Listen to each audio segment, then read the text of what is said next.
Alhamdulillahi Rabbil Alameen wa sallallahu wa sallam ala nabiyyina Muhammad wa ala alihi wa sahbihi wa sallam amma ba'd. Ahabati fillah. From one of the beneficial questions one of our brothers or perhaps sisters asked is, what about memorizing? Should one focus on memorizing the Quran or uh, making a jam between the Quran and Hadith, as well as other texts, other Islamic texts in the various sciences? And Prophet sallallahu alaihi wasallam said, "Khayrukum man ta'allama al-Quran wa 'allamahu," that the best of you are those who learn the Quran and teach it. So from this hadith and from what we've learned from our ulama, that to memorize as much as you can and to try to be as balanced as you can, meaning it doesn't take much more effort and energy if you memorize something short from the Quran, whatever's you have within the extent of your ability, and you likewise memorize a hadith or something from the ahadith of the Prophet sallallahu alaihi wasallam, and also spending your effort at your own pace, whatever you can find that can make it where you can be consistent to memorize from a text like Usul Thalatha, because then you have a good gem, or you have a good comprehensive way of memorizing adillah, memorizing the text. And as we know from the study of Usul Thalatha in the beginning, Shaykh Muhammad ibn Abdul Wahhab rahimahullah ta'ala says, "I'lam rahimakallah annahu yajibu alayna ta'allum arba'a masail al-ula al-ilm huwa ma'rifatullah wa ma'rifat an-nabi wa ma'rifat din al-Islam bi adillah." He said, "Know, and may Allah have mercy upon you, that it is an obligation to know four things. Al-ula al-ilm." And he mentioned the first thing being knowledge.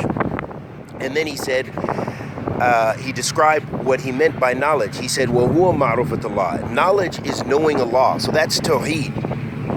وَمَعْرُفَةُ النَّبِي. And knowing the Prophet sallallahu alaihi wasallam, that you can get from hadith. وَدِينَ al-Islam, with the textual proofs. So the more that you can make a combination, memorizing what you can from the Quran is dalil, that's evidence. That's evidence for the masail, for the issues that you encounter.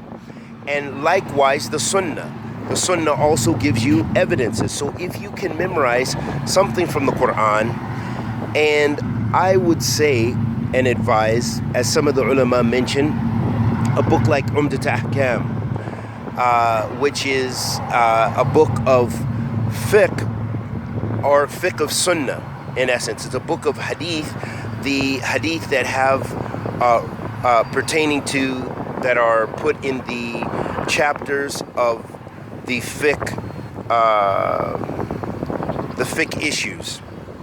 So for example, it begins with tahara, and then salat, and then hadith, like Bulugh al-Maram. So if you can memorize something from that will give you a lot of evidences for what you say as you study those masail.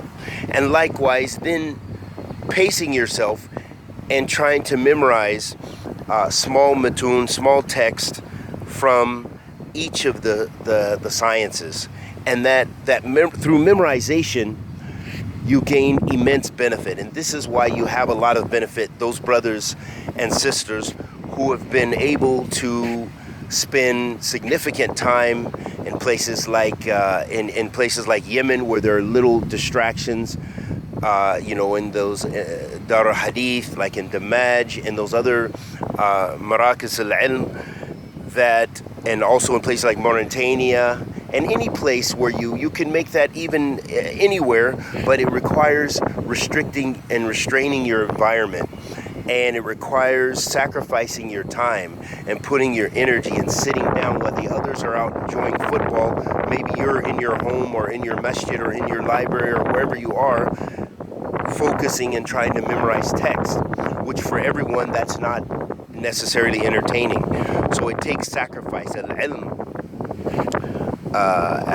as a statement, I believe it's from the Salaf, and many of the ulama and have mentioned this. Imam Muqbil also mentioned this often.